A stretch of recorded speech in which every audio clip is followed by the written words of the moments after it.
you do not understand white supremacy, what it is, and how it works, everything else that you do understand will confuse you.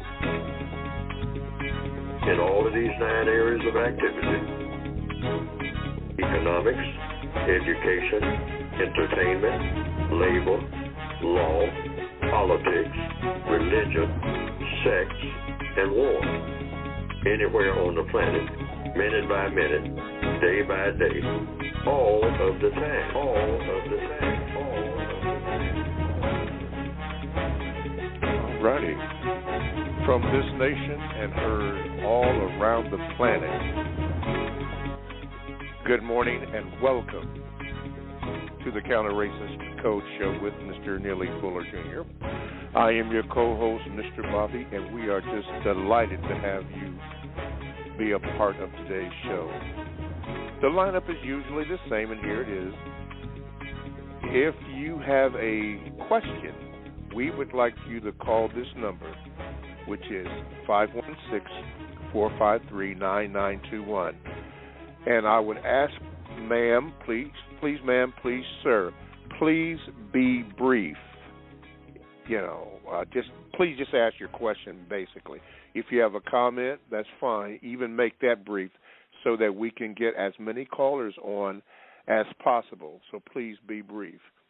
Make sure that when you do contact that number, give the call screener your name so that I can properly give you an introduction. And if you are a first-time caller, please tell that to the call screener so that they will inform me and I can give you your proper introduction on that.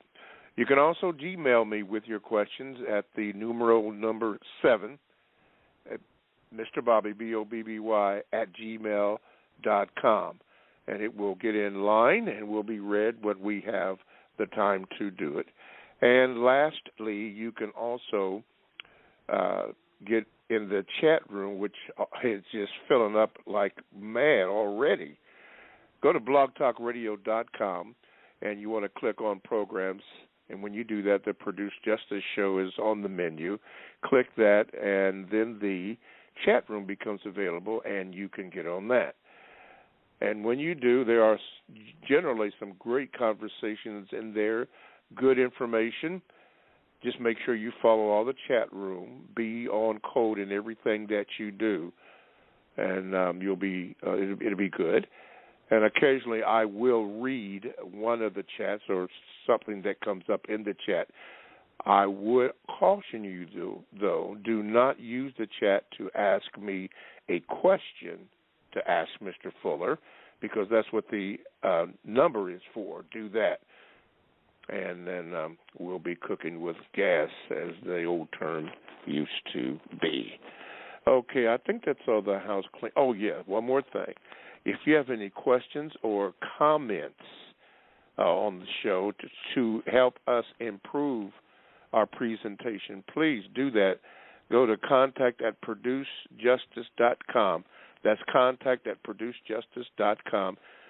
You don't have to give your name, but just leave your comment on how we can improve the show and how we can be better. We would really appreciate that. We're pushing that because we want to get more callers in, and we want to continually upgrade the show, find out what we're doing wrong, and then correct it, and then do better.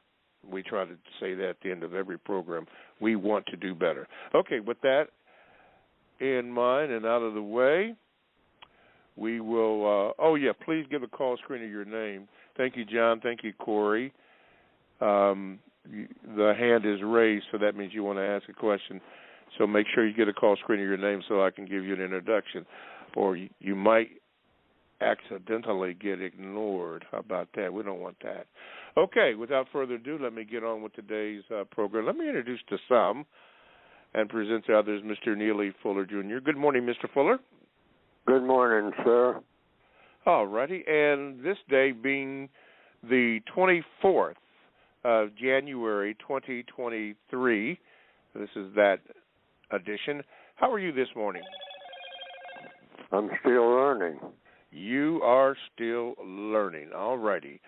All right, now, we have this segment that we call Thoughts and Expressions from the Mind of Neel Fuller Jr.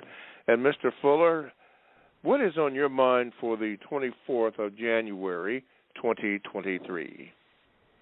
Well, as usual, I think about a lot of things because everything is connected according to the code. All areas of activity as related to people directly or indirectly. When I say people, I mean people everywhere. You have economics, which means the use of time and energy. You have education, which means learning everything that you possibly can learn. There's no such thing as a limit to the process of education, a limit to learning. A person should always be in a learning mode to try to improve everything that we're looking at that needs to be improved, or everything that we have thought about, or all the concepts that people have gone over.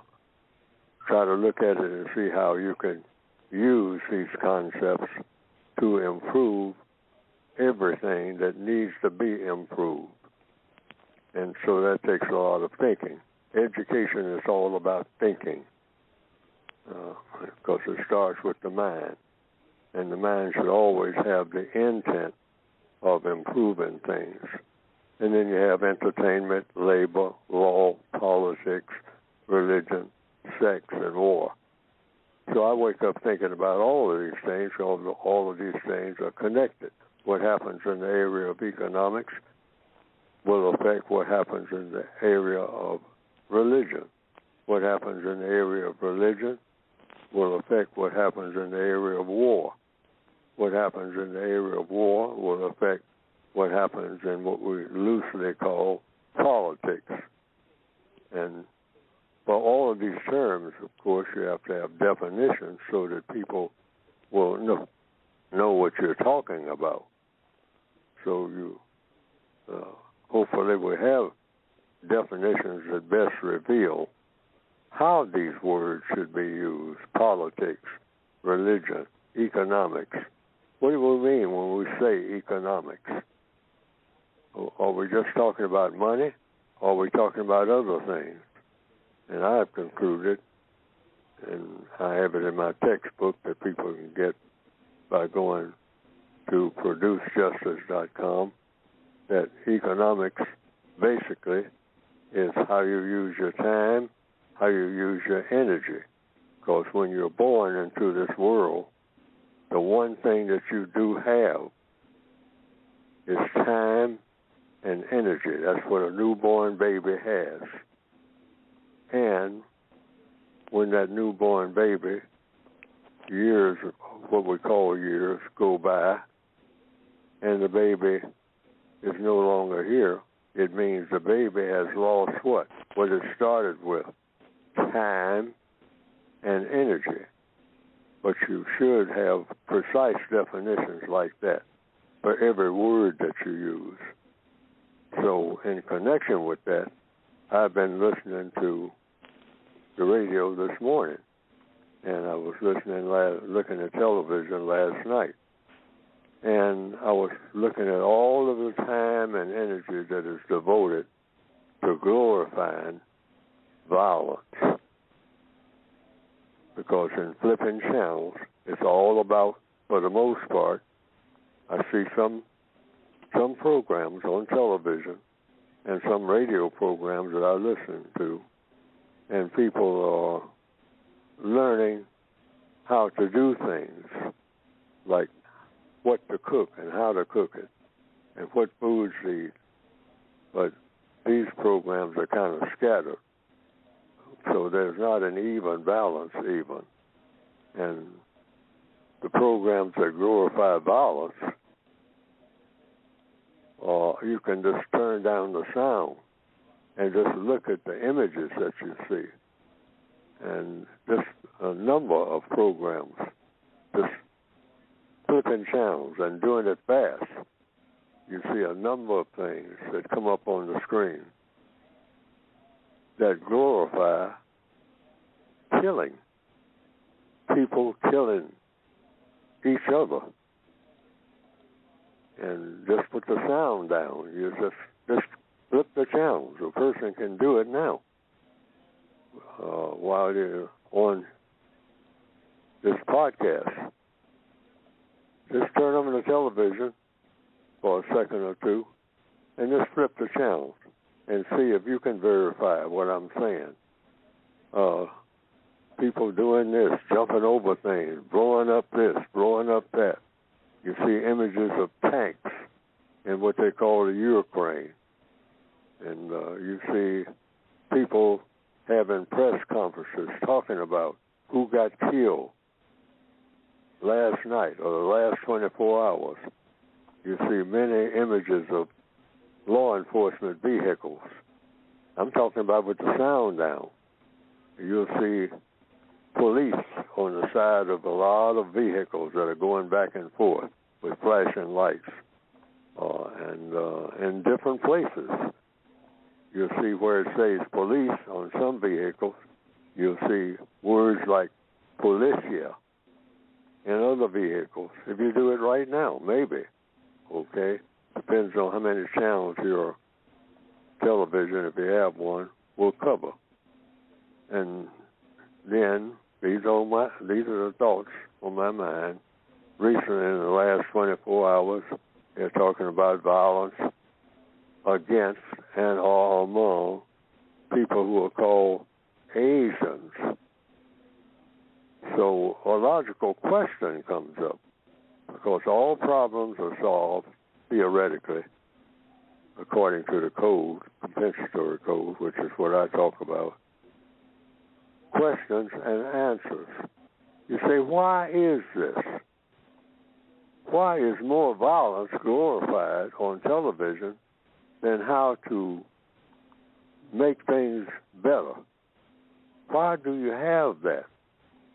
Why do you have it in the schools? People are preparing to go to school right now. And many of them have already started classes. And as you turn the pages in the book, in all of the books, it's all about, you have maybe one on somebody's desk right now, the Civil War era. And then when you turn the pages, you see all about this general and that general. And you'll see names like Ulysses S. Grant, General Patton, von Rundstedt, and Julius Caesar, and all about people who did a lot of killing and were given awards for killing. This type of thing going on all the time. And then I also have here in front of me some notes I've been taking over a period of time in the kind of language that we glorify, in the English language, violent language, as an important part, I say, of the system of racism, which is the strongest political and religious system among the people of what we call the planet Earth. And just look at some of them. I've been jotting these down as I hear them. Knock him dead. What does that mean?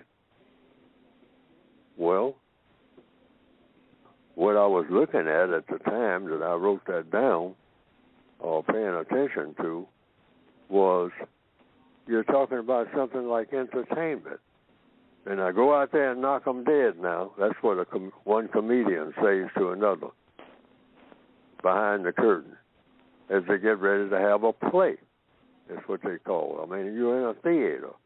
See, now when you go out there, hey, Jack, when you get out there now, we want a lot of people at the box office, so get out there and knock them dead.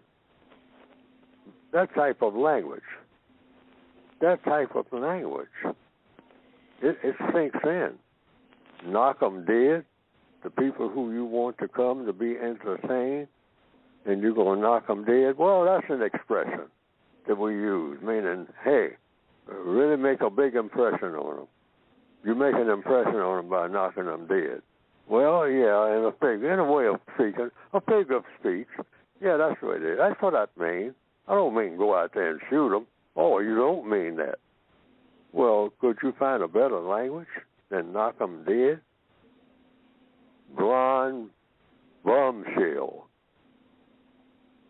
talking about a white woman who was a blonde hair. And they called her what? A bombshell. A person being a bombshell? And I have about 3 pages of this type of stuff that I'm looking at right now. So these things are on my mind. As like I said, this morning and last night and different parts of yesterday, violence. And I'm saying, what type of society would promote that? And the answer that I have, conclusion I came to, well, if you're going to have a system of white supremacy, you better promote that all the time. You don't want peace. You don't want people getting along, as Rodney King, in one of his questions,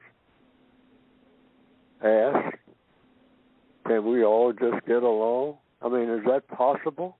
For us just to all get along, get through the day without somebody shooting up the shopping center or turning on television and seeing about some people going into outer space looking for somebody to kill, not looking for somebody to shake hands with, looking for somebody to kill.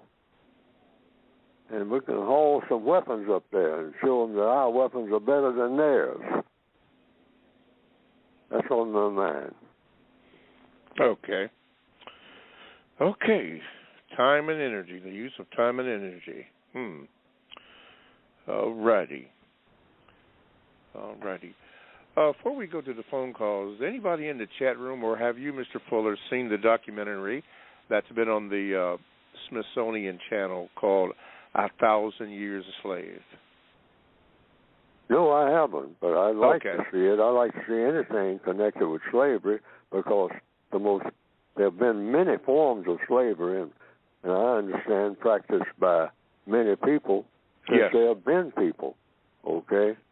Yeah. So I hear about the terms like reparations for slavery, and I say, well, now, that shouldn't be the chosen language, reparations for slavery.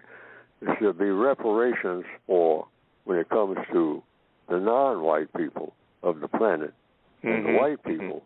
You're talking about reparations for the system of white supremacy, the damages that has been done. Not the reparations for slavery, but the system of white supremacy, according to the Compensatory Counter-Racist Code, is the worst form of all of the types of slavery that have ever been in recorded history. The system of white supremacy has been the worst. So that's why you point out reparations for the system of white supremacy, because if you're going to come up with reparations for slavery, you're talking about every governmental system that ever existed. Or every governmental system that's had it. I see. Well, if you get a chance, it's pretty interesting, broken down into 4 one-hour parts, and I think a 5th one could be the women warriors, black women warriors in particular. That was from, I think it's Benin, the country, which I didn't even know existed, but I do now. All right, anyway, let's go right here. Be brief here. We're coming up on George. You are the first, you're up first for Mr. Fuller. What is your question, please? Well, hi, Mr. Bobby. Hi, Mr. Fuller. Good morning, George. Hello, sir. Mr. Fuller, I was just wondering, why don't people make the connection between mistreating people and pursuing glory, fun, and material comfort? How come they don't make the connection between mistreating people and harming others? Okay. Thank you, George. Mr. Fuller? Because those who don't make the connection have not been taught to make the connection. So by somebody mentioning that there is a connection and the connection explained to the people, whatever that connection is, then that'll be something for them to what? Think about. Because, not everybody thinks about things until they have a reason to think about it. And the source of most reasons for most people to think about something is that somebody that they talk to tells them. Like right this minute, I'm thinking about what I'm talking about. But if somebody talks to me about going fishing for trout, then my mind immediately picks that up. Why? Because somebody said it to me. Well, Fuller, you're talking about all this fighting and going on and all like that. Why don't you tell me about trout fishing? Because I'm in an area where I want to go trout fishing and I don't know nothing about it. Well, that immediately registers on my mind. So in answer to your question, you can start off, as that's the codified procedure, of telling people whatever's on your mind about what you are just talking about to me. And raise that question. Why do people not think about what you just mentioned that they should be thinking about? Mm-hmm. And that's how we'll all get answers, if you raise enough questions to enough people. The reason we don't think about whatever we don't think about is because we didn't have a reason to think about it. Mm-hmm. But somebody can give us a reason, yes, sir. And then we'll think about it. Maybe. Okay. All righty. Thank you, George, very much for your call. Going back to what I had mentioned about earlier, and I did ask Mr. Fuller about 1,000 Years a Slave, just remember that people are going to have a lot of comments on that, right, wrong, or indifferent. As you learn, then you learn what's going on. Why don't they particularly like it, or why do they like it? The main thing is to ask questions so that you can get the knowledge on it. 1,000 Years a Slave. Or if you don't want to watch it, that is your prerogative.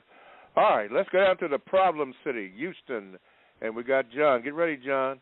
Tell us about what's going on in Houston, since it always has problems. Grand risings, gentlemen, because on this beautiful day, Houston, we have a problem. So my VGQ observes that people that are referring to themselves as the new black media, professing to be on code, and claiming they're attempting to produce justice. I know how humble my elder is. He probably doesn't care that they failed to mention the name Neely Fuller Jr. But this will then segue to my question for the elder, Mr. Bobby.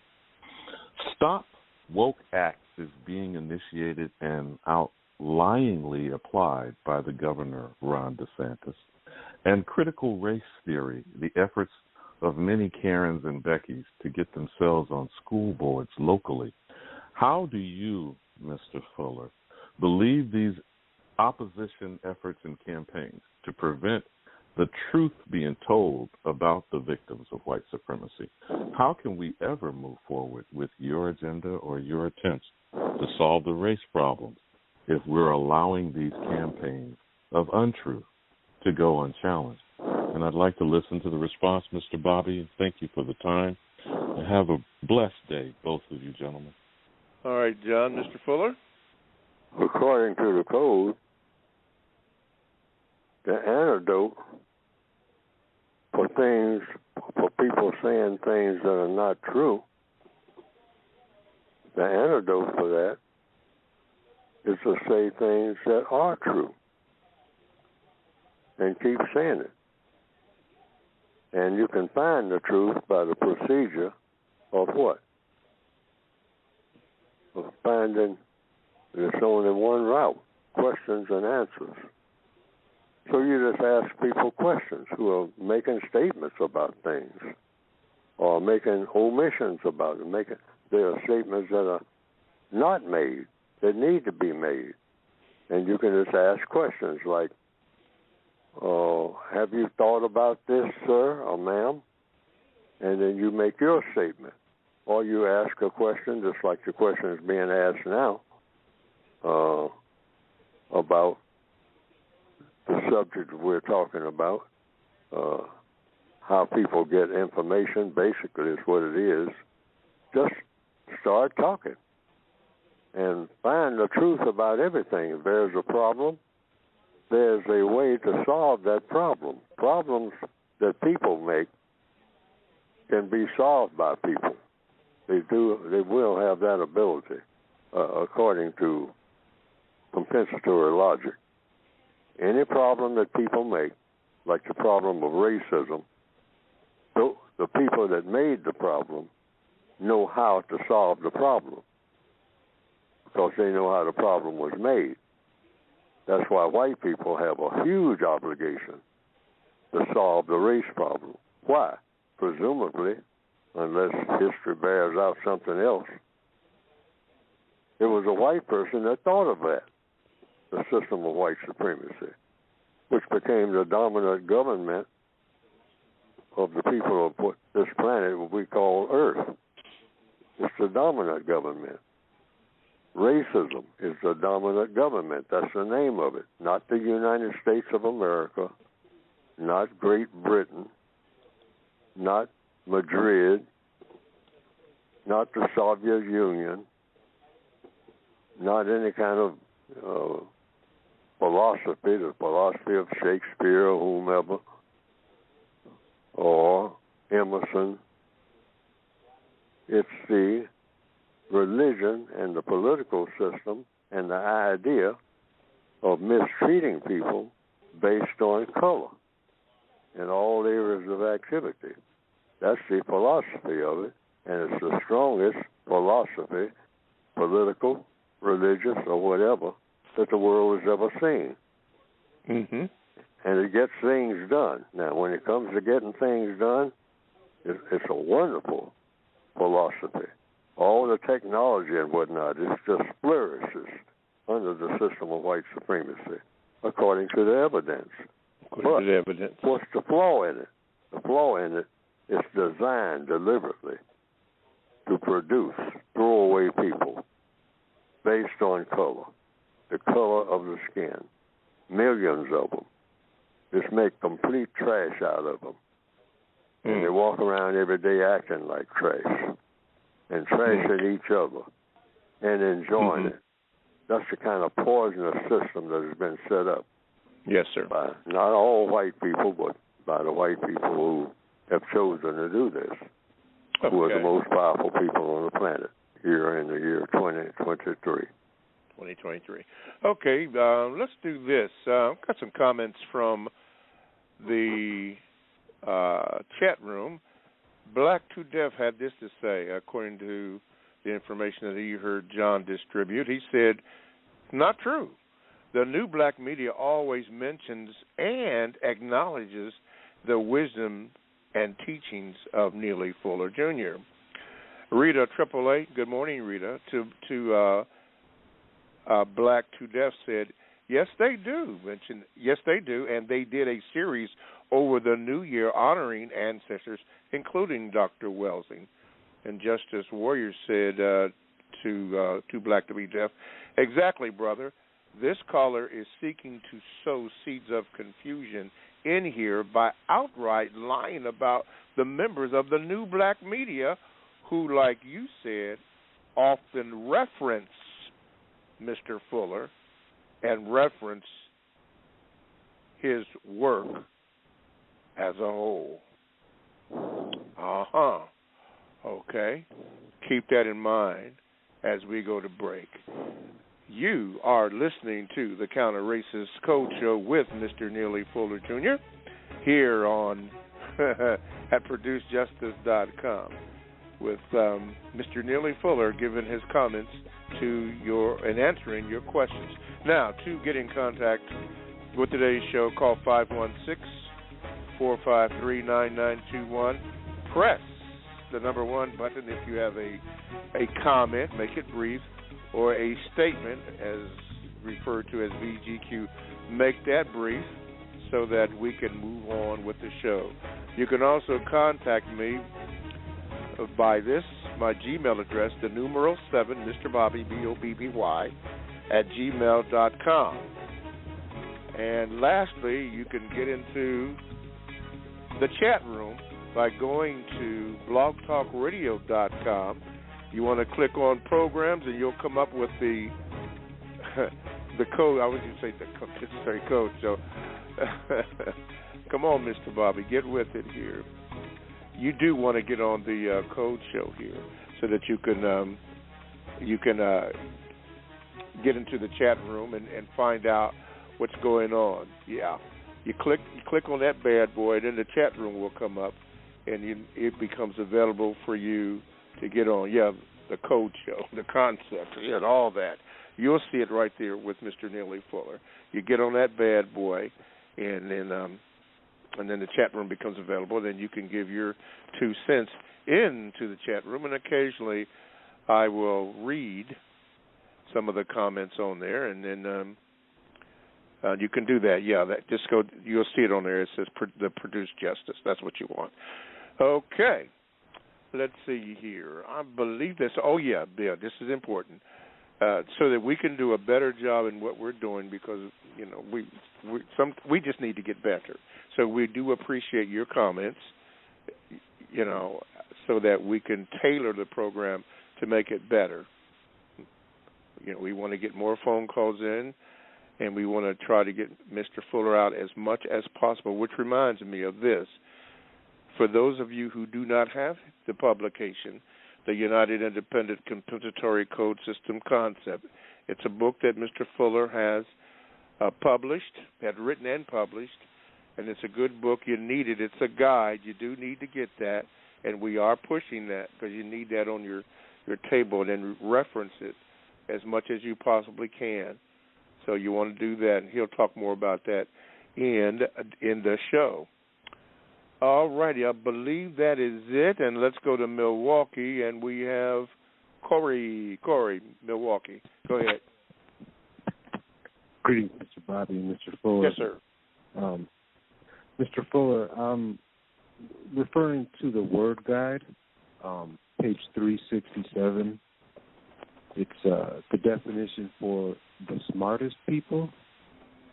You say that use this term to apply only to those white persons of the known universe who practice white supremacy racism.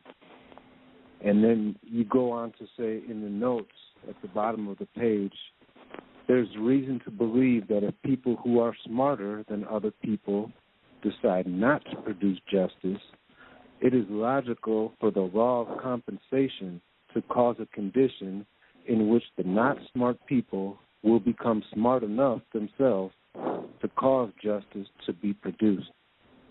Mr. Fuller, in your opinion, do you feel that the conditions are happening through the law of compensation for us not smart people to become smart enough to cause justice to be produced?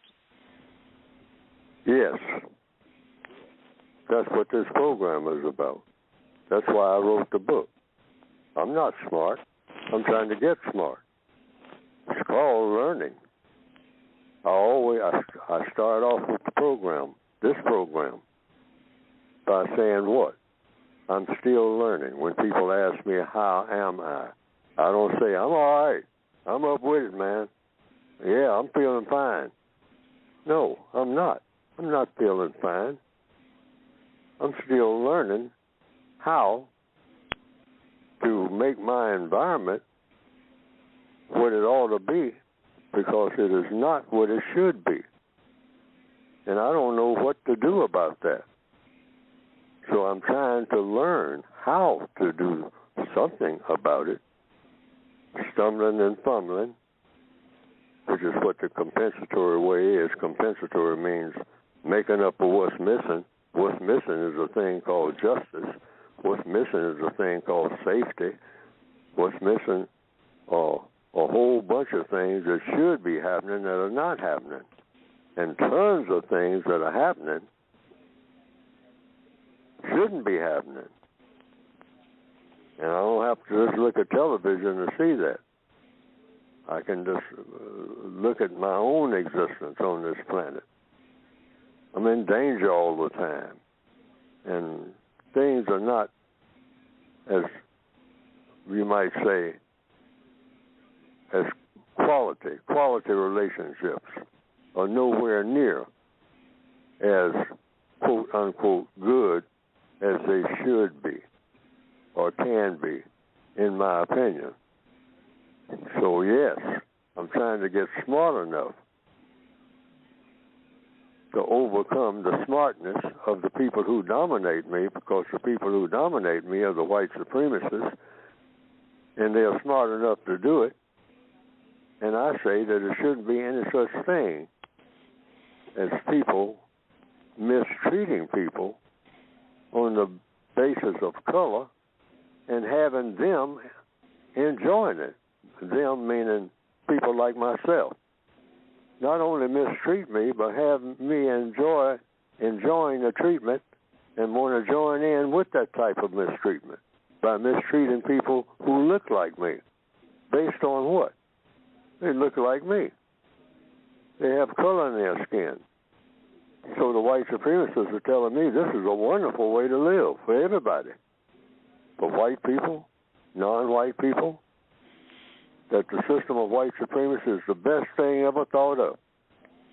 And that people who have color in their skin ought to enjoy slavery and everything else that goes with it. Because it's a beautiful system. You can have airplanes to ride around in. You can have a diamond ring on your finger. Ain't that great? But you can slaughter people that look like you, and glorify it and make a movie about it, one right after another. And you can have blockbuster sales if you do it yourself. You black people ought to join in. Make another movie about black people killing black people. Ain't that wonderful? That's beautiful. That's as good as it gets. It can't get no better than that. Do more of it. I'll help you. And then come out of that theater. Oh, wait a minute. Don't even leave the theater. Just start jumping up and shooting while you're in the theater, because, it's full of black people just like you. Shoot your mother standing, sitting there next to you. Hey, look at that. How you like this, Mom? Bang, bang, bang. Mama fell down. I think she's dead. Now, what am I going to do for Act 2? The movie just told me what to do. See, that's the way we all think. We're on automatic. We think that way. And why do we think that way? Is that what we were taught while we're in the womb? Logic doesn't say so. But maybe we were taught right from the womb. We should come out of the womb with 2 guns in our hands. Oh, that's what we glorify.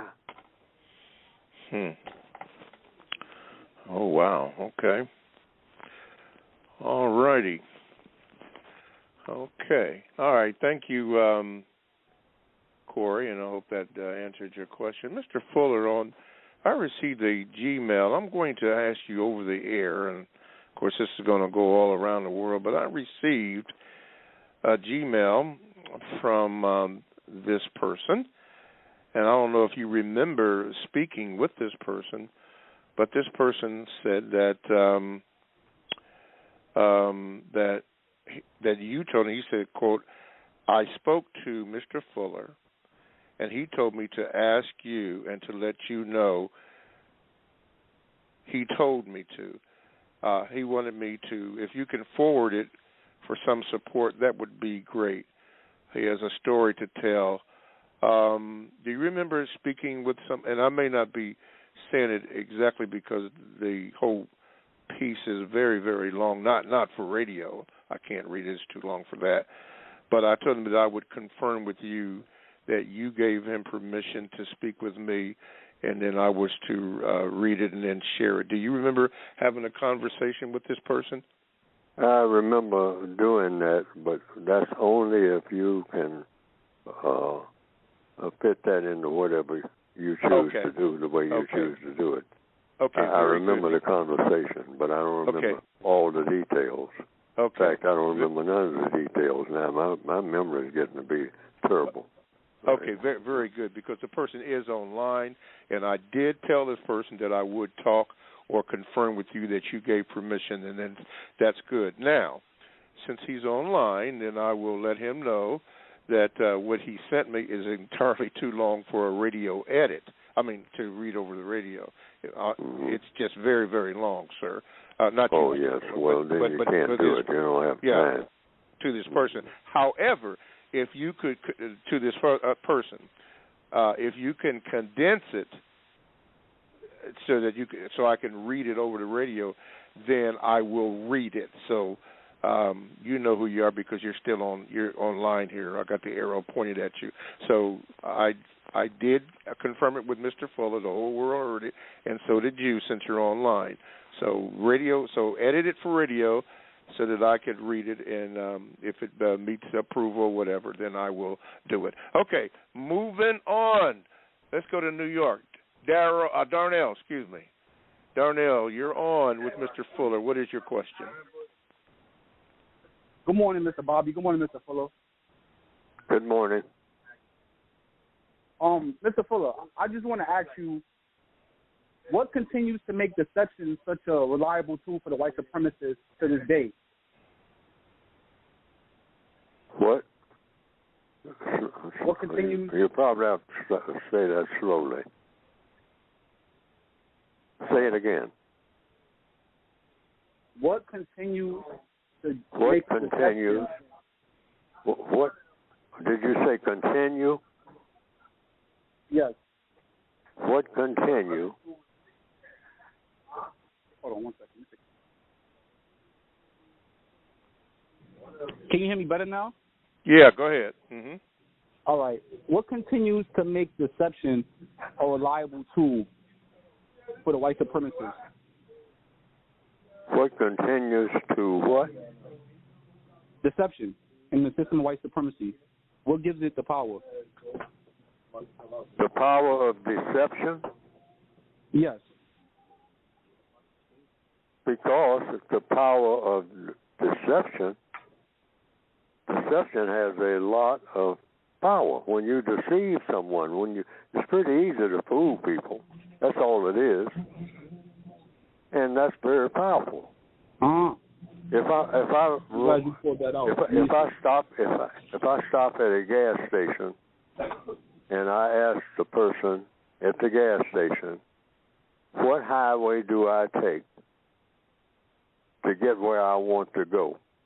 And that person decides to deceive me because I'm supposed to take Highway 95, and the person tells me, because the person intends to deceive me, take Highway 141. So I take Highway 141. That's a lot of power that person had, because Highway 141 took me in the opposite direction from where I wanted to go. Because basically all you're asking me is deception, I guess, what you're asking me. First of all, is it easy to fool people? You didn't say all that. And then say that when you fool people, does that have power? The answer is yes. That's a very simple thing to find out. If you've ever been fooled, that has power. If a person tells you something that's not true and you believe it is true, take this highway, take that highway. Or when you make this curve, you'll see a sign saying, town straight ahead. Increase speed from this point. In other words, you go from 15 miles an hour, which is what the sign said yesterday, but they took down that sign and put up one, increase speed in making this curve to 80 miles an hour. And might even add a word now. It's an exclamation point. Now, that's a sign you see on the highway. You're going 15 miles an hour. That's pretty slow. But the sign now says, increase speed, 85 miles an hour, going around this curve. So you go around the curve at 85 miles an hour. Because somebody's deceiving you. but you did what you were instructed to do according to the road sign. And when you did that, going around that curve at 85 miles an hour, the highway ran out. And it was nothing but a cliff there, 800 feet. So your car went sailing through the air and hit the bottom of that mountain where you were driving. Somebody fooled you to your detriment. Because usually when people tell you things that are not true, they're trying to harm you, if they're doing it deliberately. That's just a simple answer. What is it about white supremacy that's deceptive that, that will harm people? I guess that's what you're asking. Well, anytime somebody deceives anybody is usually for the purpose of doing harm.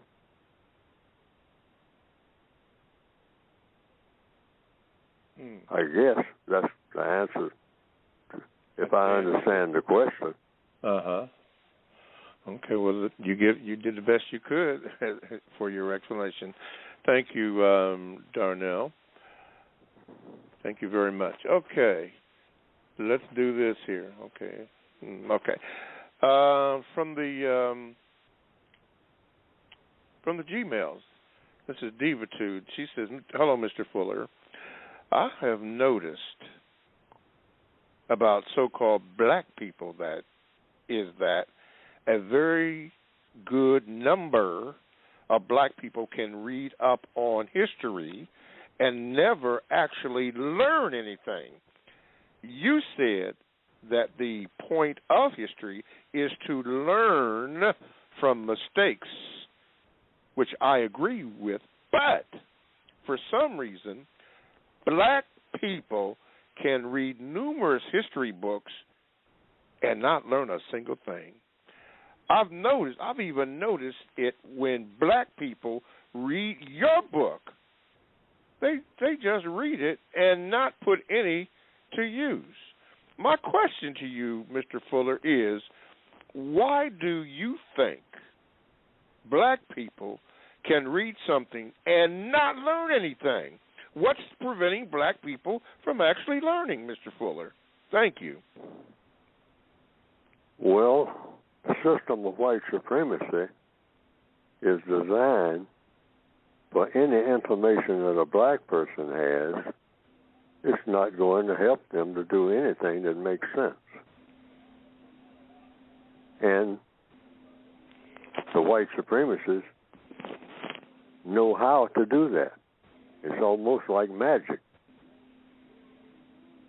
That a black person can read a book, but they say, well, it don't have nothing to do with what's happening in the hood, even though it does. But they're not, the mind is not trained. The white supremacists, that's why the white supremacists don't like to sit side by side with black people in a school. There's a reason for that. They want to go somewhere where a black person is not in the same classroom with them, where certain things can be taught in a certain way. But when they're forced or by their circumstances, they have to use a strategy that will work for black people being in the same classroom with them. And how do they do that? Through the language that they use in the classroom. It's not designed to help a black person do anything right there in the same classroom, unless the black person understands white supremacy. Then the black person will understand what's being taught in that same classroom. But you have to have a perception that you're in a classroom where they teach white supremacy. Then the black person's mind will automatically kick in. That's what happened to me. Mm-hmm. When they whatever the subject was, when they were teaching about the so-called Civil War, I didn't pick it up right away. But I was asking, what does this have to do with me? It had everything to do with me, but it's coded language. was all about me, every bit of it. But I didn't pick that up while I was there, and I first was exposed to it. It was boring. I just want out of here. I want to go out on the playground and play. I want to play basketball, football, or watch the other people do it. That's what I want to do. And along with that, I'd like to have a decent meal, which I was always hungry, like most children are when they're sitting in a classroom, hungry and sleepy. And you're listening to all about what happened at Antietam, or the taking of Atlanta, or so-and-so's march to the sea. And you're nodding off because you haven't had enough sleep. And you're bored more than anything. Mm-hmm. And so that is an answer to the question, why? But the white supremacists now, and this is in the code book, the white children are being taught how to be white supremacists. And that's why they are more attentive, because that means power. That means I am somebody.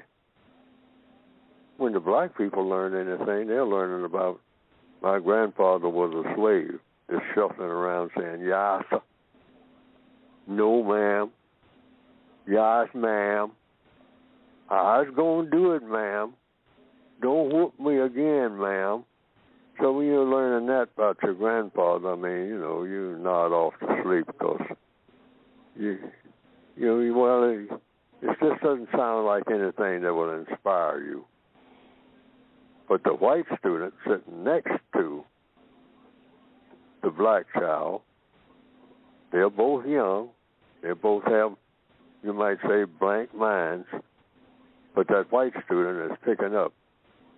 You are being taught how to be supreme over that black person sitting right next to you. That's what you are being taught as a white person, and that's what you should be taught in the system of white supremacy. And that black person is being taught, without the black person knowing it, how to be a better victim of what you are going to put on them as you grow as a white person. As a white person. Okay. Whoa. Okay. All righty. Okay, we're getting ready. We're about 7 minutes in this segment, Mr. Fuller. Let me do this here. Let's talk about your book here for a few moments. Go ahead, Mr. Fuller. Oh, all the things that I'm talking about and the viewpoints, and if you want to pick up on more of them, that will help you, because that's what the book is for, not just to be read, like somebody alluded to, and just you don't absorb anything. The book is segmented into 9 areas of activity: economic, education, entertainment, labor, law, politics, religion, sex, and war. So you can pick up the book and turn to any page, and you're supposed to get something out of what you're looking at that will help you to do anything of constructive value that you think that you ought to be doing or are involved in. Anything of constructive value, because everything that a black person thinks about or does is supposed to have a constructive result. That's the whole point for doing things and saying things in a manner that will produce something of constructive value. For whom?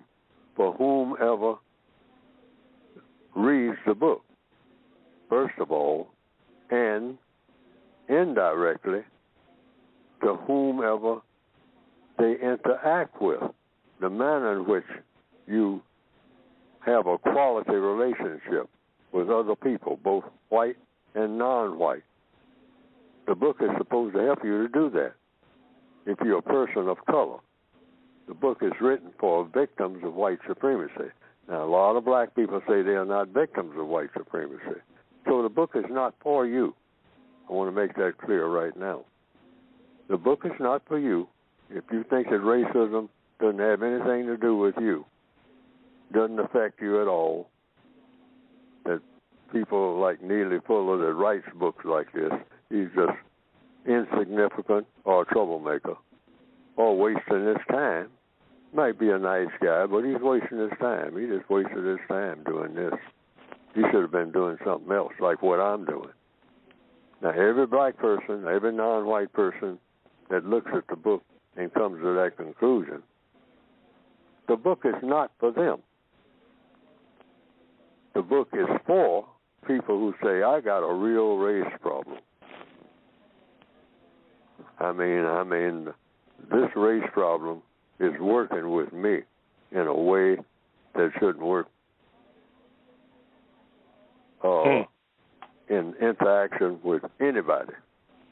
Now, the book is supposed to be for you, and you can get it by going to producejustice.com. Yes. And that's as applied. When you read what you read in there, it applies to whatever area of activity that you think that you have a personal problem with. On the job, anywhere else, what to say, what to not say, what to do, what to not do. Examples all through the book. Yes. That's how the book is supposed to be written. It may not do that. I'm not the best writer in the world. In fact, I'm one of the worst, in my own opinion. But you can get it by going to producejustice.com. There's a word guide there, too. That's an extension of the basic book that shows you what words to use, what words not to use, how to use the word America, and what to say about America. All right? So you don't get that mixed up with something else. Okay. One of the worst writers, huh? Okay. I think that I am. Oh, you think? Okay. But I've tried to write a book, and I described the book as one of the worst books ever written on counter-racism. That's one of the best. Okay. One of the worst, that's also one of the worst written of the best books on counter-racism. How to rid the world of racism. Okay. ProduceJustice.com. ProduceJustice.com. I'm happy you clarified that because I was going to ask you for some documentation to support that you were one of the worst writers, because according to what I've heard people say and read, that's not exactly true. But anyway, that's a matter of another thing.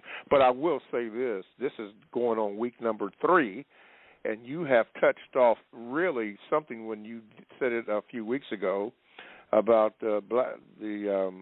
black people, about the smart black people, what have they done or what are they going to do? The conversation is still persisting. And for those who would further want to know what's happening, there's been some comments in the chat room, very interesting comments, especially Rashida. Man, you in it, 888, goodness gracious. I mean, good, though. Go to blogtalkradio.com. You want to make sure that you click on programs and click on the Produce Justice Show. Yay, got it right. And then when you do that, once you click that on, the chat room becomes available to you. Go into the chat room and read some of those comments. Man, oh, man, about that. You really touched off something, Mr. Fuller, when you said about the smartest, for black people being smart, or, what are they doing? I intended to. Yeah, well, you did. That question should, all problems are solved through questions and answers. Well, so that's a very important question. Well, my brother, it's popping. Why haven't the smartest, because a lot of black people claim that they're smart. Yeah. Well, I want the smartest of the smartest, because Neel Fuller is one of the dumbest people on the planet. All right? So I'm not among that bunch. The smartest of the smartest. All right. A lot of black people, elbow everybody out of the way and say, let me talk. Okay. Well, let them. That's what we need. The smartest black people, answer this question, why haven't you, the smartest black person that is on the planet now, I'll put it that way. That's the best way to put it. The smartest black person that's on this planet now, why haven't you solved the race problem? Okay. And everybody just sit back and listen after the person is announced. This is the smartest. This is the smartest of what we have. I mean, smarter than any white person that was ever born on this race issue. I mean, now why hasn't this black person, who claims that he or she is the smartest person, why haven't this person solved the race problem? Because the race problem has not been solved. Okay, got to leave it there for the first hour, Mr. Because Fuller. this is an equal opportunity thing. Along with that, why has the smartest white person done the same thing? The same thing. Okay, got to leave it there because we're going over. Thank you for all who listened to the first hour. We're going to do the second hour in about 5 seconds. Thank you for listening. We made a mistake. We're going to try to get better. Stay tuned for the second hour of the Counter Racist Code Show with Mr. Neel Fuller Jr.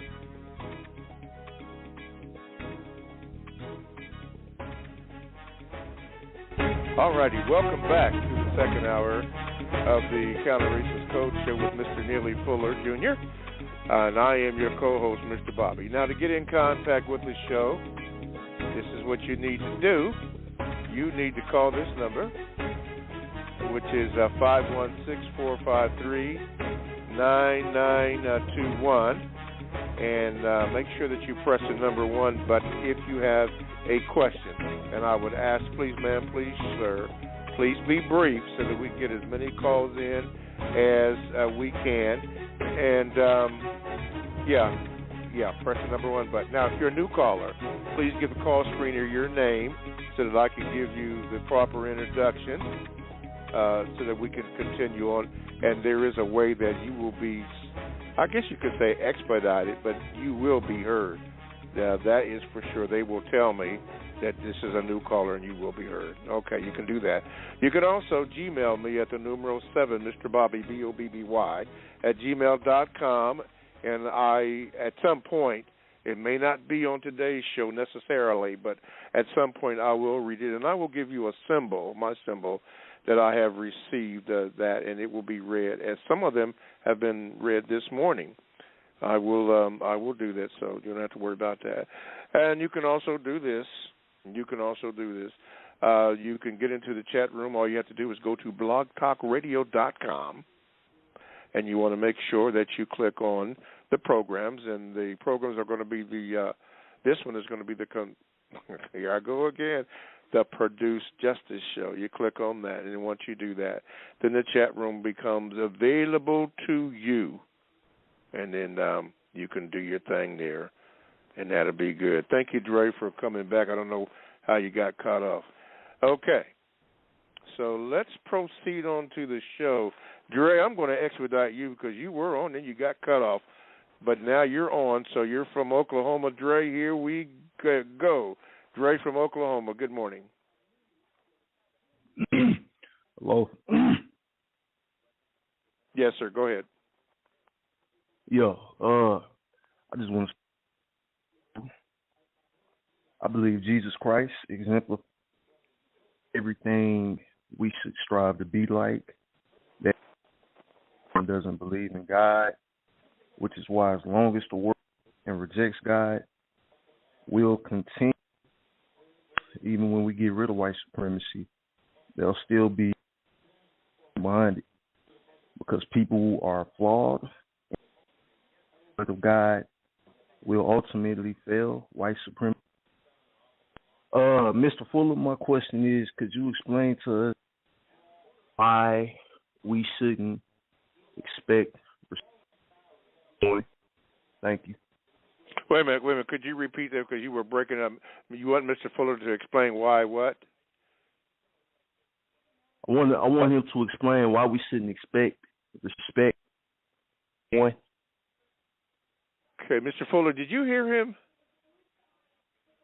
I didn't understand the question. Dre, I don't know what's going on, but your question was just really perforated. I'm going to ask you one more time, and if not... All right, can you hear me now? Yes, we can hear you now. Go ahead. What is your question? I said, why we shouldn't expect respect from anyone?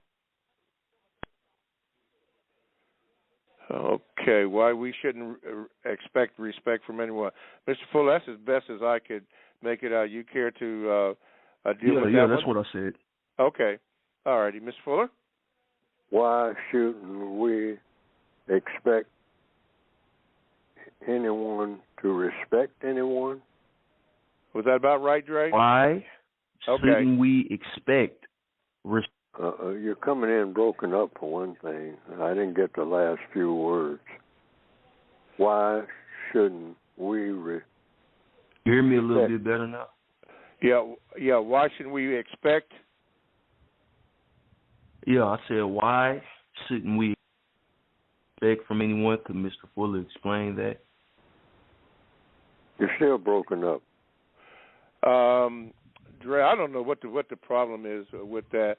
Hey, why don't you Gmail me and then I can ask that question. I'll just expedite you up because this is the fourth time and we just can't get it. So Gmail me at the numero 7, Mr. Bobby, and at BOBBY, and I will ask Mr. Fuller your question.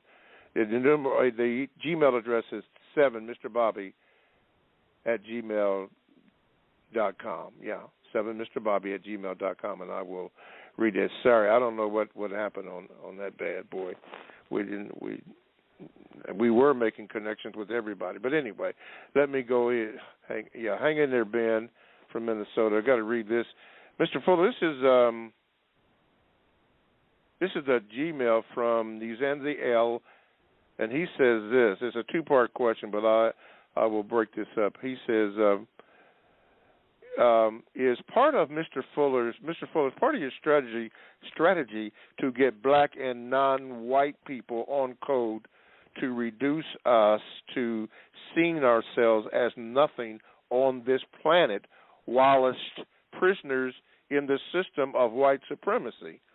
Examples of him doing this include him saying, quote, "We cannot be married," or "we cannot be parents, and by default have families." Yes, in the system of white supremacy, black people don't have anything. We say what we have. You don't really have anything except what the white supremacists allow you to have, which means if you're talking about a family is no longer a family once they come under the system of white supremacy, what people call that. So we are born in a slave system. We're born in a prisoner of war system. Prisoners of war don't have families. They say that I got a family, but you don't have anything. If you're locked up, everybody who's locked up knows that. You've got walls around you. What do you have? Say, well, I have it in my mind. Oh, well, now, you can have it in your mind, and a lot of people think like this, that you're in a palace and that you can come and go as you please. In fact, there are people that write poems about that. I think there's a poem that starts off saying, "Stone walls do not a prison make." Now, nor iron bars a cage. Because if I have freedom in my soul, that's all I need, or something to that effect.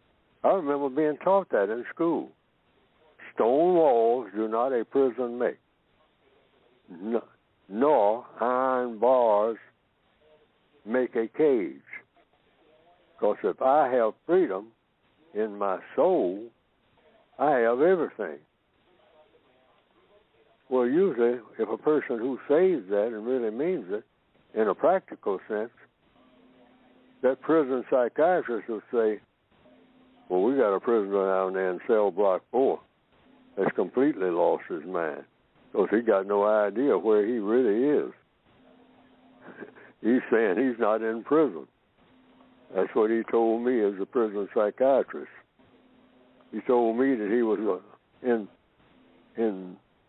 England and that he was the king. And I said, well, I got to work on this one. That's what the psychiatrist, I think, would say. I don't know. But I might, if I was the psychiatrist, I would probably think, is he speaking, is he reciting poetry, or does he really believe this? Mm-hmm. You know, that he's a number now. He doesn't even have a name that really means anything to a guard that's bed checking. He goes by a number more than anything. Then he goes somewhere and looks through some paperwork and matches the number, the prisoner's number, with the name. So in the system of white supremacy, we don't have marriages. Our children are not our children. That's why, as a victim of white supremacy, you tell the white supremacists that when white supremacists say something, now this is code. Like, you black people are not raising your children correctly. That's why they run around here gunning down each other.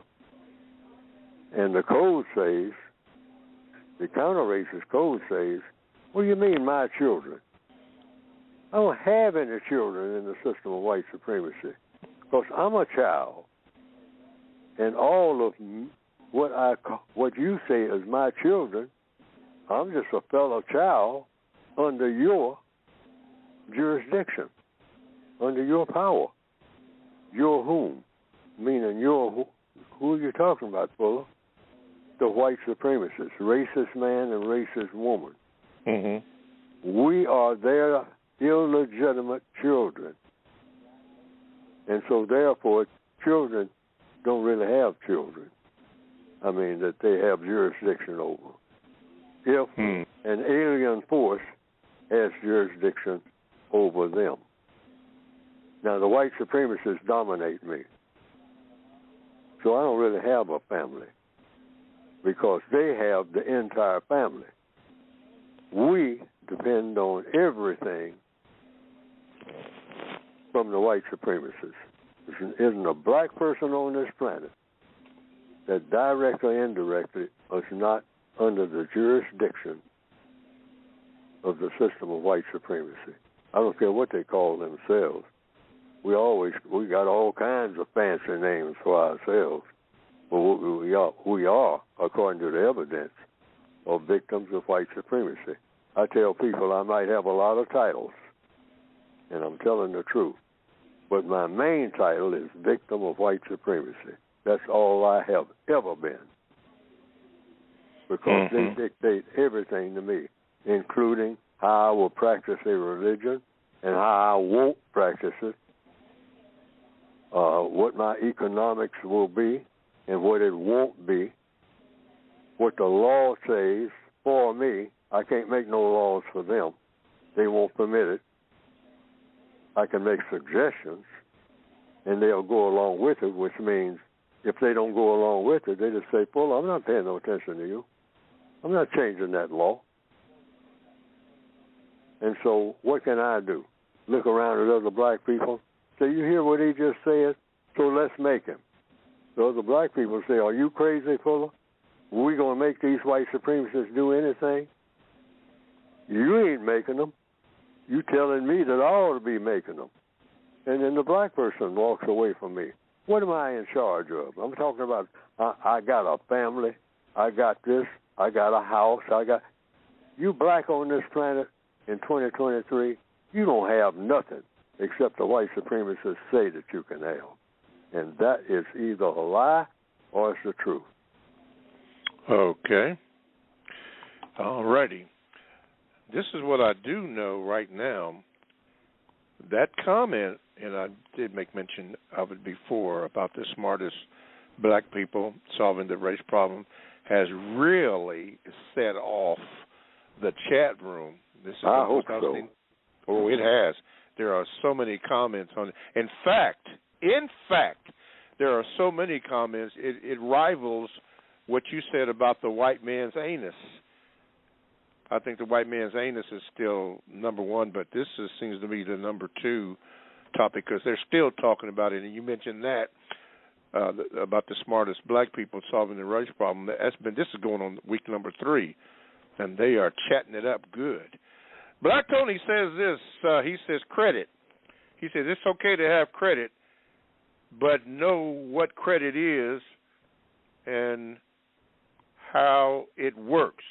Never let credit use you, but you use the credit. All right, Black Tony. So say you. Let's go to Minnesota. Ben. Gentle Ben, you've been holding for a minute. You're on with Mr. Fuller. What is your question? Yes, Mr. Fuller. So my question, I have a quick VGQ and then I have a question to follow. So one of the observations I've been making when it comes to non-white folks repatriating to the African continent is I realized that recently there's been a whole lot of repatriation to Ghana.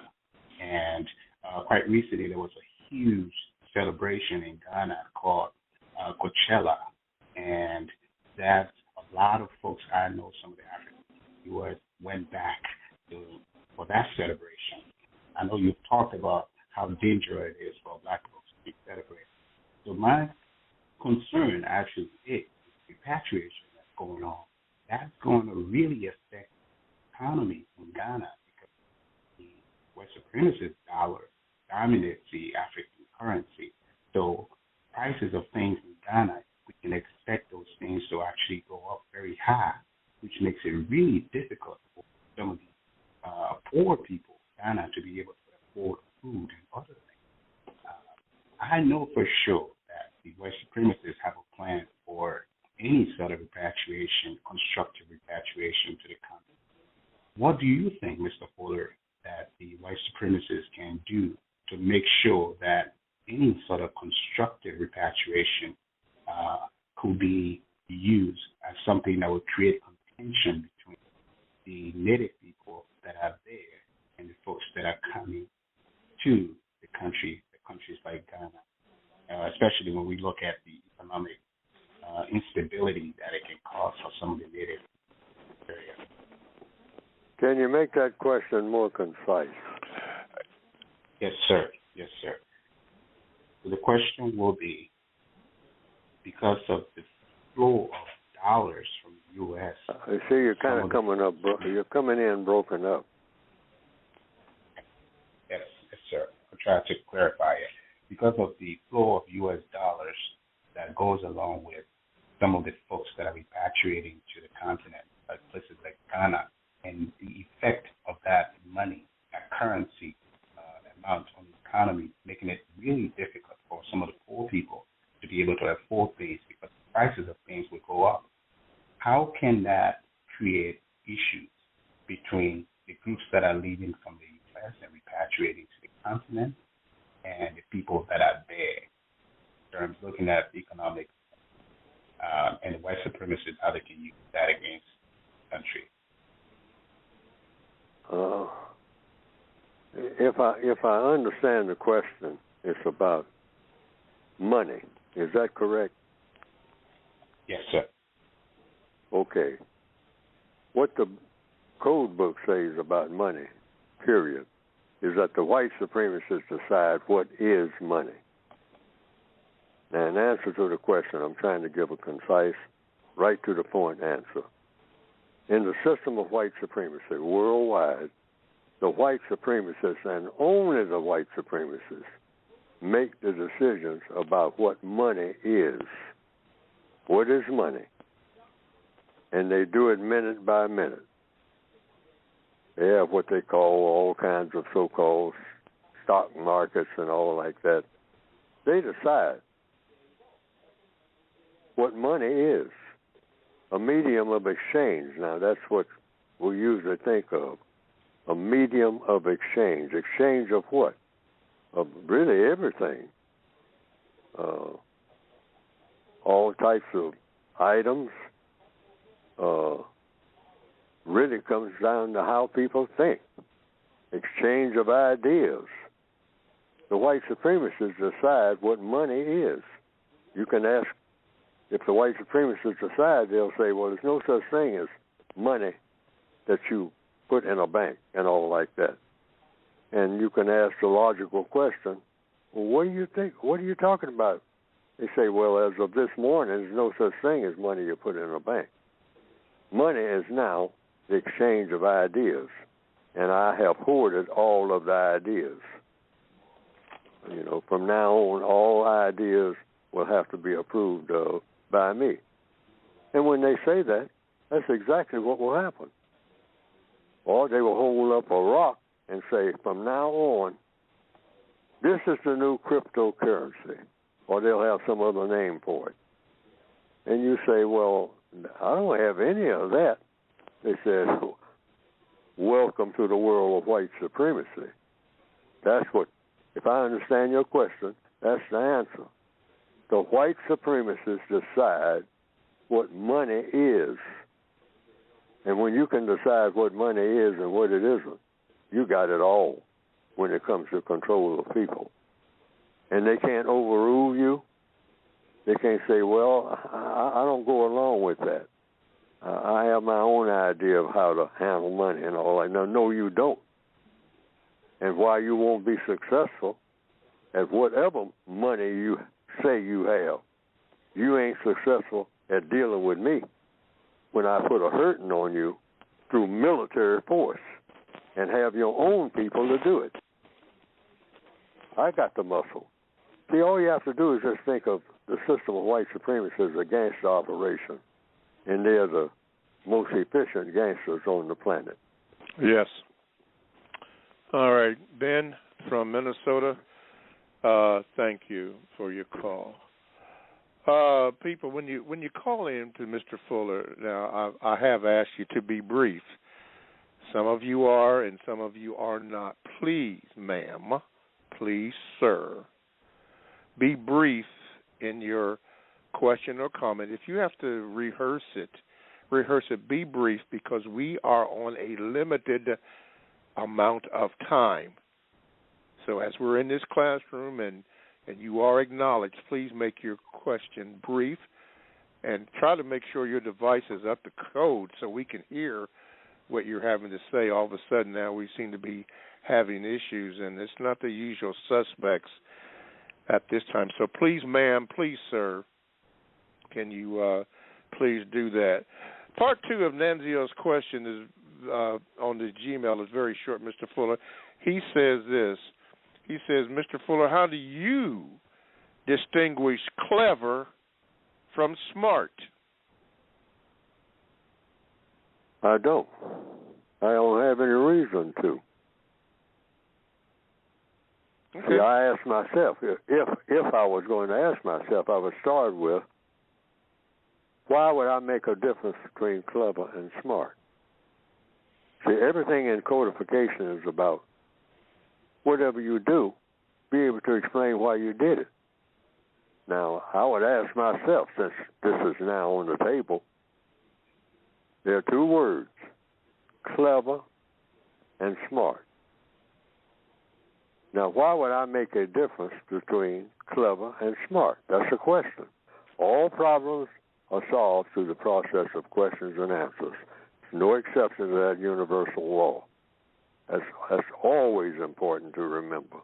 All problems, no exceptions, for anybody at any time, in outer space, wherever,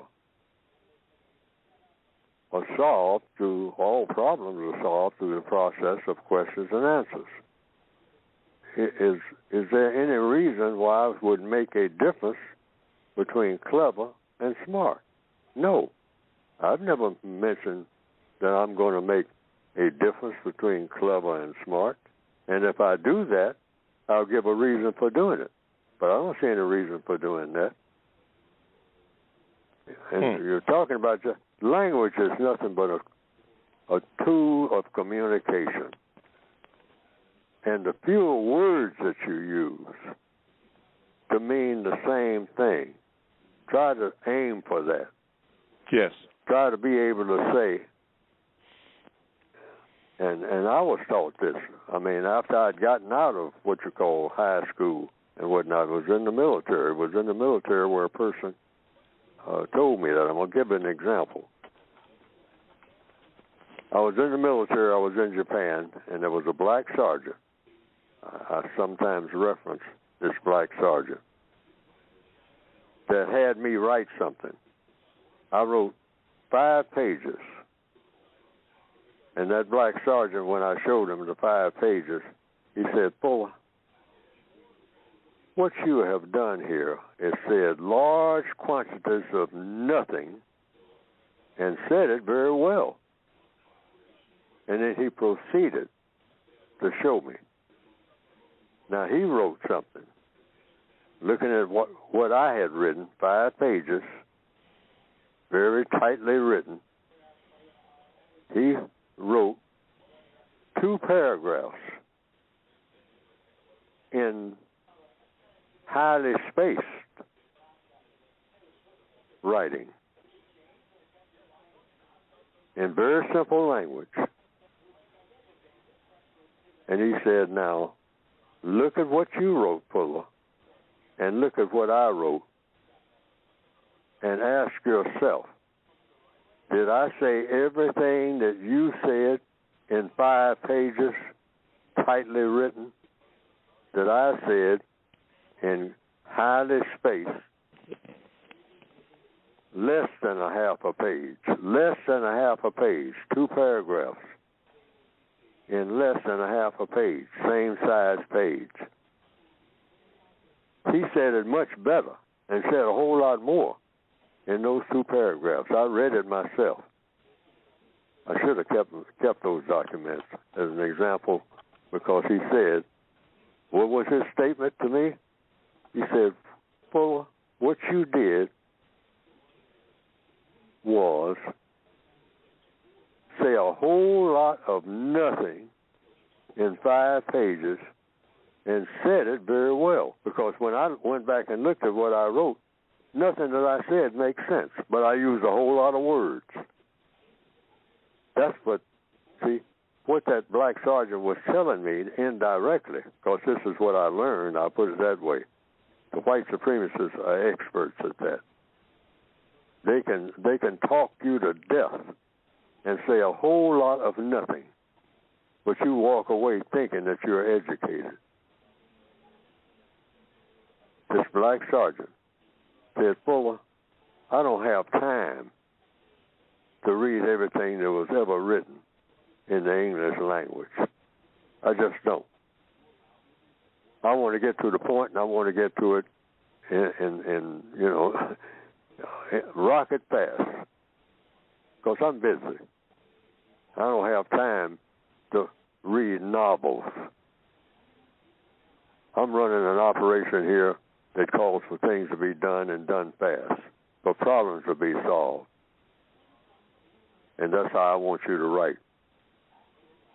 Think about it. And so, I've been thinking about it ever since. Yes, sir. Okay. Well, let's break it here. You are listening to the Counter Racist Code Show with Mr. Neel Fuller, Jr., and we do sincerely thank you. To get in contact with the show, you know the numbers, but for those who don't, here it is. 516-453-9921. You're connected right there. And if you have a question or comment, just press the number 1 button. Make sure you give the call screener your name so that I can properly give you an introduction, particularly if I can pronunciate it. Anyway, do that, then you're on. Please, ma'am. Please, sir. Please. That's 3 in a row. Please, be brief in your question or comment so that Mr. Fuller can understand the question and answer it. Because we are very blessed or privileged to have Mr. Fuller be able to, you can speak to him, so let's don't take advantage of it in a negative way. Let's take advantage of it in a positive way and give your brother and other sisters a chance to ask their question. First-time caller, you're listening to the program and you have a question, you don't have to be scared. Dial that number and make sure you tell the call screener that you are a first-time caller, and I'm going to tell you right now, you will be heard. You will be heard, so you don't have to worry about that. You can get on.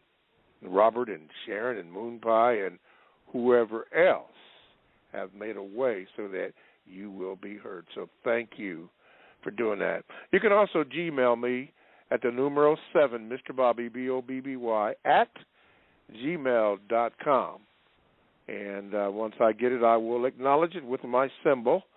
And then when it's time to be read, I will read it. I'll also give you a symbol so that you can hear your question to be read. And since we're on that, many of you who asked those questions and Mr. Fuller answered that, you do write back and say thank you. So I want to acknowledge to Mr. Fuller that you do say thank you for taking the time to answer your question.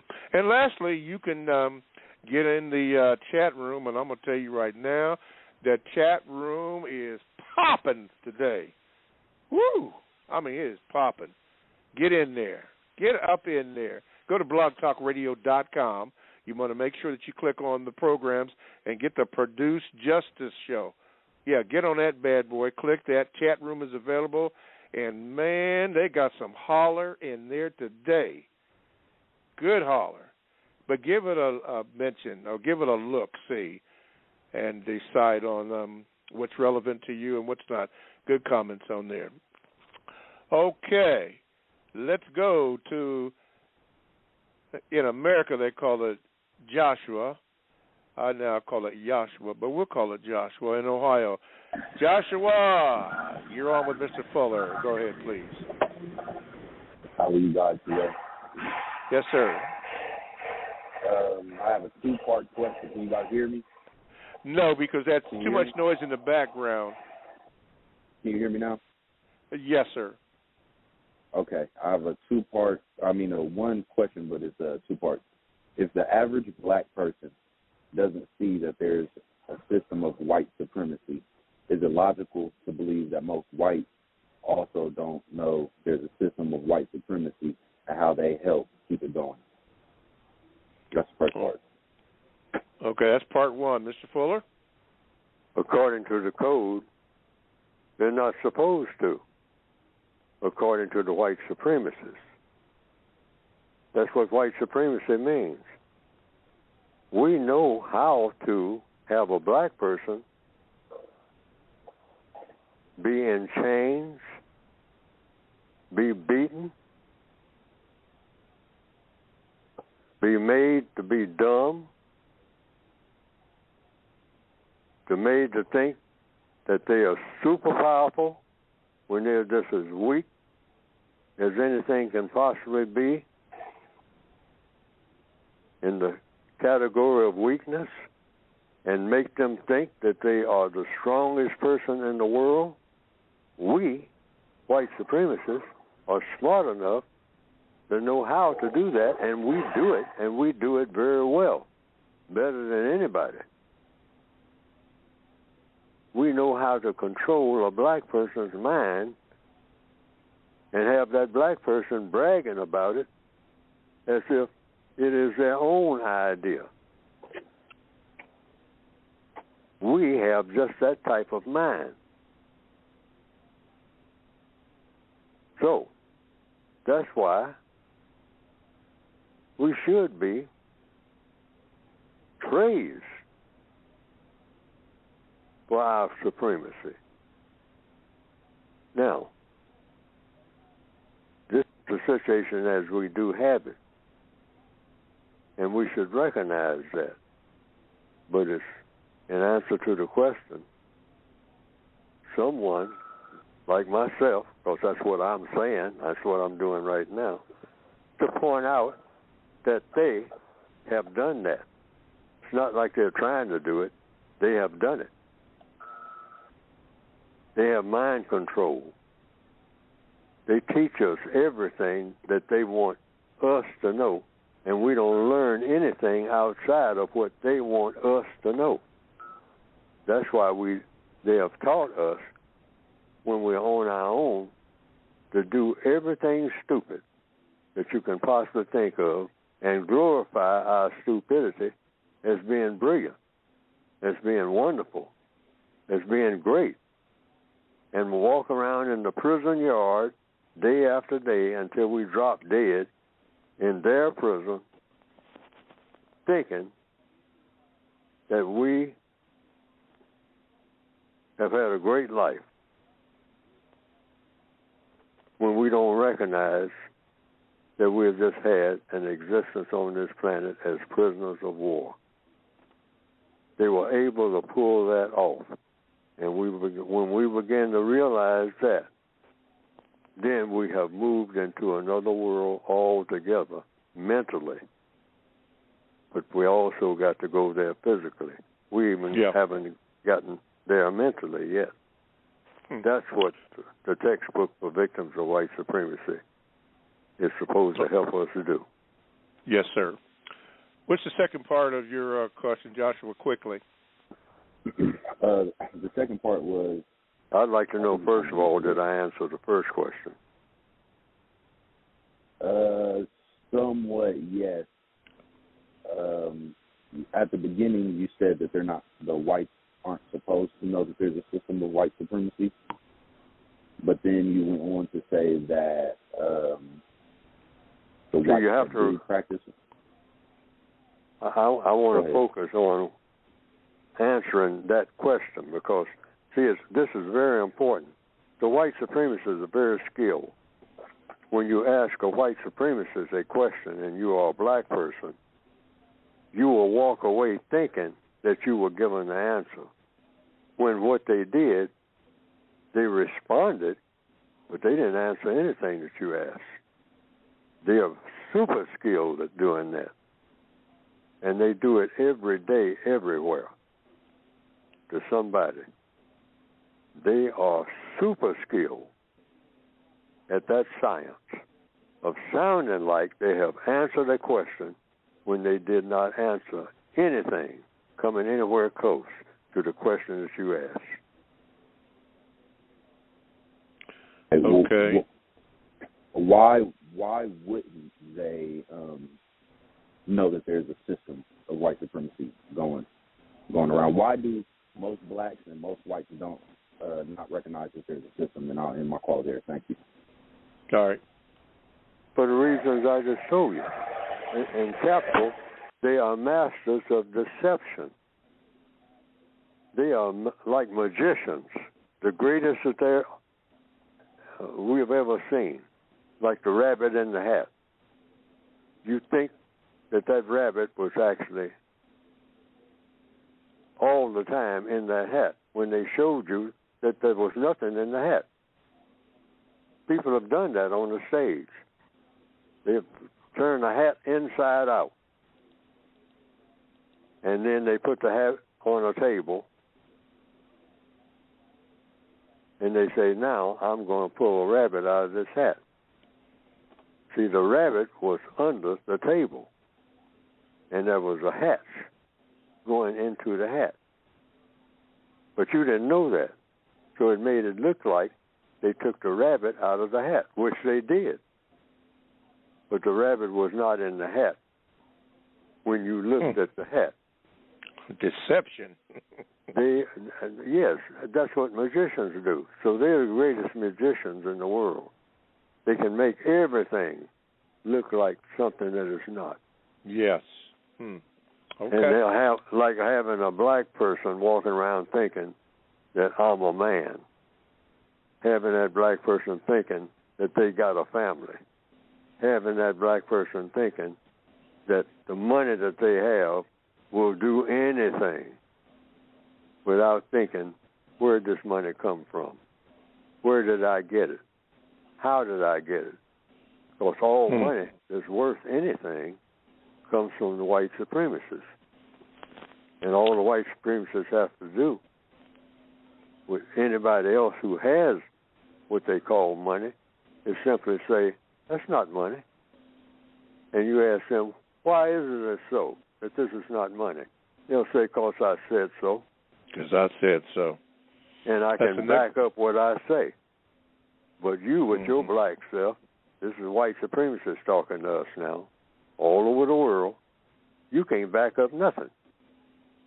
Because you don't know enough. Because you don't know enough. Of anything. Like I know of everything. That's why I'm smarter than you, Negro, Blackie. Mr. Fuller, that is the best example that I've ever heard about a rabbit in the hat. And I've looked at that trick by magicians for years, but I never thought about it like that. Thank you very much. Thank you very much for pointing it out. Thank you, Joshua, for your question. And, you don't be a stranger. Yeah, call back. All righty. Let's go to Maryland. Get ready, Nicole. I know you got something for us today. I see you down there, Swall, and I see you, Emery. We're going to try to get to you. Okay, Nicole, here we go. You are on. Go ahead. Good morning, Mr. Bobby. Good morning, Mr. Fuller. Good morning, Nicole. So I have a two-part thing. My first thing is to go along with just what he just commented on, the rabbit in the hat, which was, I just dawned on me, every time it is a war or interest in another country resources, America's debt ceiling is in trouble. It has begun to be a way to divide and conquer, as well as keeping poverty to the driving force to continue to infringe upon the poor by passing them, creating refuge for another country to fulfill private or corporate interests. And then, Mr. Fuller, I don't know if I missed it when the young man was asking you, is it okay? No, should we believe that it's okay for people to constantly disrespect us? But I think that's not how he said it, but that's what he was going to. Is it all right for us to accept disrespect? I think that's the line that he was going. I don't know if he ever emailed you, but I want to know the answer to that too. The code says about respect. Never, ever ask for or expect so-called respect from anybody. Never do that. Never ask for respect or be looking for respect from anybody that ever breathed or ever will breathe. Never do that. Why? According to compensatory counter-racist logic, you are showing a weakness big time, and you are not gaining strength. There's two things that's happening. You are showing how weak you are, and you're also becoming weaker. You're not gaining strength by doing that. You ask for respect. The white supremacists understand that. And they really start laughing now. Because they say, as long as they are looking for respect from me, I got them. I got these blackists forever. They will always be subject to me. Just asking me for respect, that's a dead giveaway. There's three things you never ask for, according to the code. Never ask anyone for respect. That's anyone, under any circumstance. Never do that. Never ask for love, ever. Don't ever ask anybody to love you.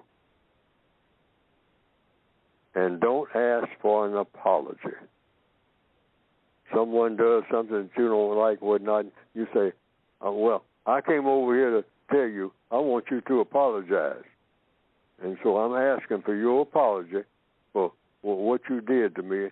Don't ever do that. The code says don't bite your tongue off before you ever ask anybody for love, for an apology, or for respect. Now, there are reasons why. What is the reason? According to what? Logic. If you've got to ask for it, it ain't worth nothing. Why ask for something that ain't worth nothing?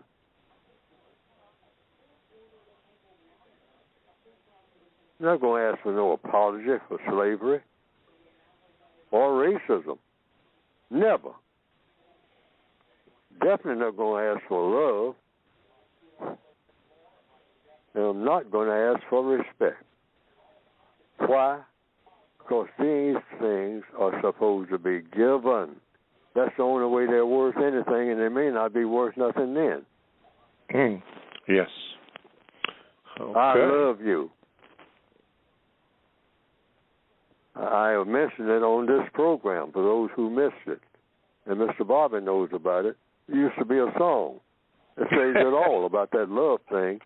I told you that I love you, now get out. Now, I hope everybody gets the point. Oh, you want some love? You walk into a white supremacist's office. They're sitting there with their feet on the desk. And you come in and you say, I came here, I got something really important to say. And it's in the form of a question, sir.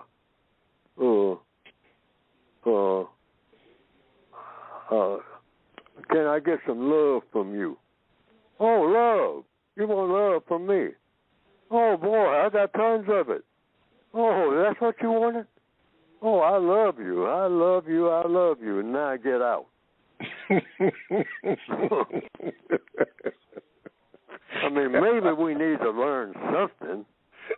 I mean, well, I hope that people who are hearing the sound of my voice right now will think about that, because that's what the code says.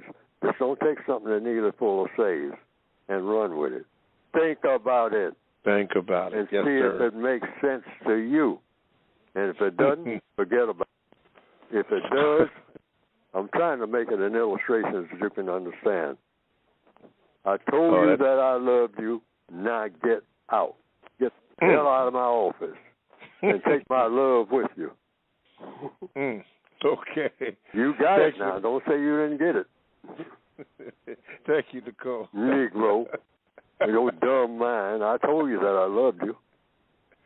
Now get out. And I apologize for not telling you many years before. Not only that, I apologize for my ancestors that didn't tell you how much they loved you. My white ancestors. And now get out. Yeah. I mean, that dumb Negro comes in here talking about, he's crying at midnight, talking about he wants an apology, he wants love. He can get all that from me. He could have had that. All he had to do was ask. I got plenty of it. Now get his black behind out of here behind that cloud. Yeah, take his donkey on out of there. Thank you. Yeah, hey, right. Nicole. Take this donkey with you, man. I love him too. Right. Thank you, Nicole. Swa, L.A. done woke up. Go ahead, Swa. You're on with Mr. Fuller. Greetings, Mr. Bobby. Greetings, Miss Neely Fuller Jr. Yes, sir.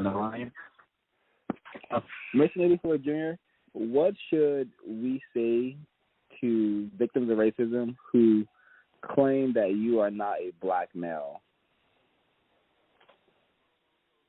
Oh, I said you're not a black man. No, who's man means manager. I didn't say nothing about not being a black male. No. I'm not a black man. No, I'm aware of that. But what should we say to victims of racism who say, you, Neely Fuller Jr., you're not a black male, you're not a non-white person? What should I'm not a non-white person. You're not a black man. I'm a non-white person because the white supremacists say so. See, I am what they say that I am, as long as I'm in their system. That's the answer, I guess. I mean, that's the answer if I understand the question. That's all I am. I'm a victim of white supremacy. That's my title. I don't have a title that's more important than that. Lots of people say to take out a lot of different types of titles. I have a lot of different types of titles because the white supremacists say that those types that I say that I am, they gave them to me. I mean, they've told me that I was a sergeant, and they told me that I was a student, and they have told me that I was a husband, and they told me that I was a father. But all I am, in reality, in truth of the universe, universal truth, I'm just a victim of white supremacy. And that's all I'll ever be until I'm no longer a victim of white supremacy. That's the most important thing. You always start with the most important thing. And that's what I am, in actuality, in truth. See, if we're talking about if you're talking about the universe, first thing you want to find out about the universe, anything in the universe, you want to find out what the truth is. What is true and what is not. Because if you don't do that, it's all downhill anyway. Absolutely. Yes. All right. Thank you, Swa. You and Recluse been listening to 6 and 6 a.m. Pacific time. Go ahead, Recluse. Thank you, Swa, because you're always good. All right, Harlem Joe coming up here. Harlem Joe, let me see if I can get you in here. Go ahead, Harlem Joe. You're on with Mr. Fuller. What is your question? Hey, good morning, Mr. Bobby, Mr. Fuller. Good morning, sir. So my question is, a caller just called in, and they asked about so I guess the question is, are the majority or most or the average white person, are they ignorant or unaware of the system of racism and white supremacy? According to the code, every white person who has been taught to be a white supremacist is a white supremacist if they practice white supremacy. And that's the answer to that question. Now, the white people who have not been taught to be white supremacists, or they forgot what they have been taught, is not a white supremacist. Either they have learned it and they practice it, or they don't. But I can't tell which is which, because I don't have a master book. I'm talking about the practicality now. I don't have any type of computer where I can run. If I meet a white person, say, for example, that a white person that I know on my job, if I have one, if they allowed me to have one, and I want to know if that particular white person is a white supremacist, I don't have a book that will tell me that Mr. Joe Madigan or Miss Sarah Smith is a racist, a white supremacist, or not. So the code says what? Suspect any white person who is able to be a white supremacist. Expect that person to be one until proven to you as an individual. Not what somebody else says. It's proven to you that the person is not one. They have to prove it to you. You can't go by another person's word, including other black people.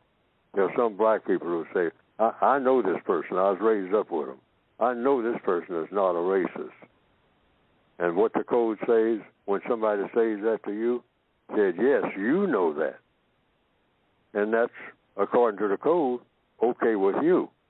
But now that same person who is white, it's a requirement, according to the code, that same person has to start all over again and prove it to me, themselves, not through you. I can't take your word for it.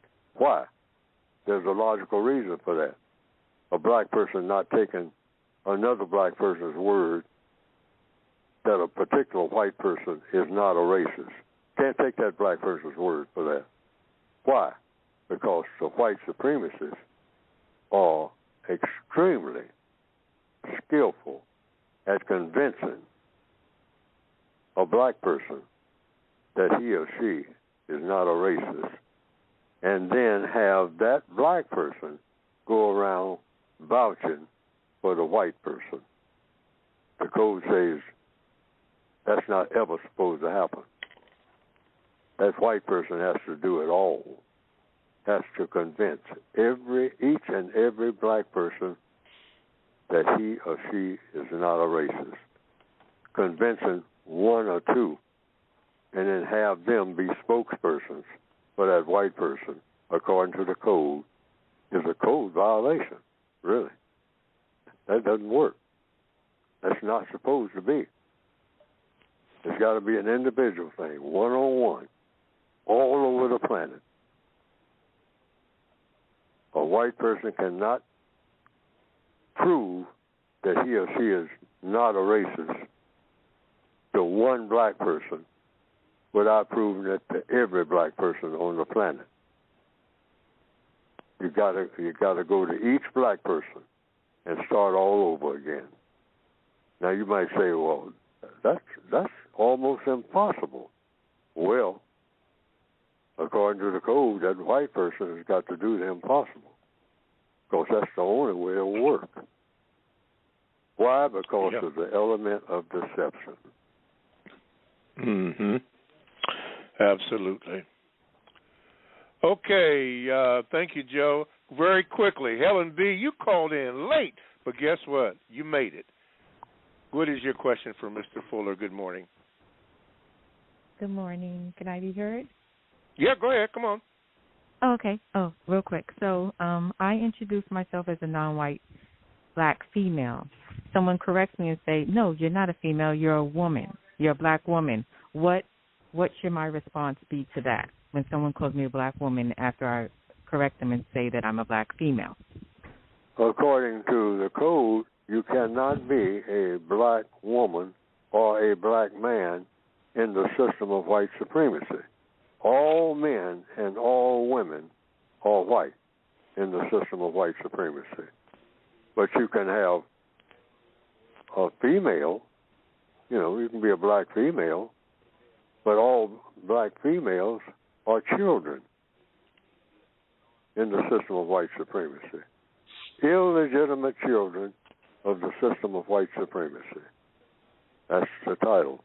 We're children. We're not qualified to be men and women. Men and women are in charge.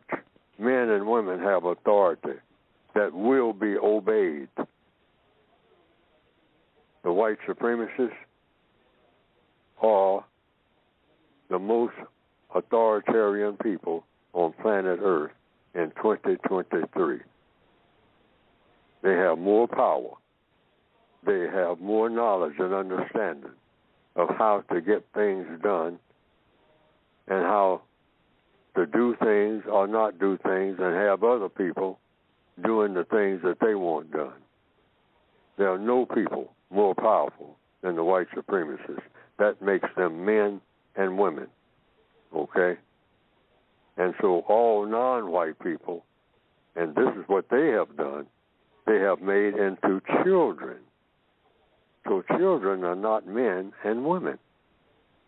They are males and females, and the white supremacists are going around saying, well, they are even other than males and females, or part-time, or whatever, okay? And that's part of the weakening process.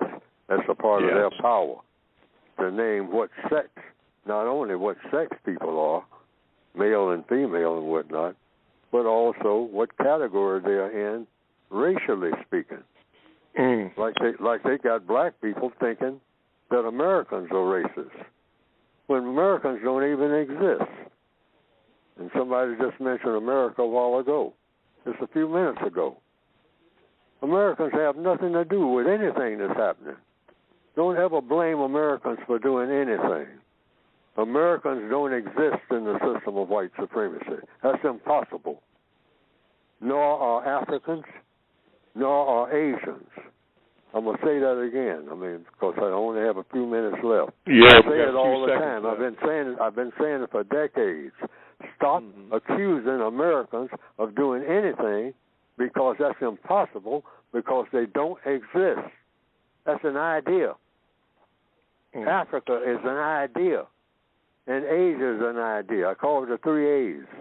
And don't ever accuse them, Asians, Africans, or Americans, of doing anything, whether it's great or whether it's not great, or whether it should be done or shouldn't be done. They first have to exist. All righty. None of them exist. And I can explain that if anybody asks. All righty. Well, we're up against it, so you know what that means. We got to wrap it up. Thank you, everybody, for listening. Thank you, Mr. Fuller. We'll try to do better the next time. We thank you for listening to today's program. And remember, if you have any comments, just send it to contact@producejustice.com. We would love to hear from you because we try to get better. Thank you, Mr. Fuller. Don't forget the books at producejustice.com. Mr. Fuller, thank you. Callers, thank you. We'll see you next week. I thank everybody.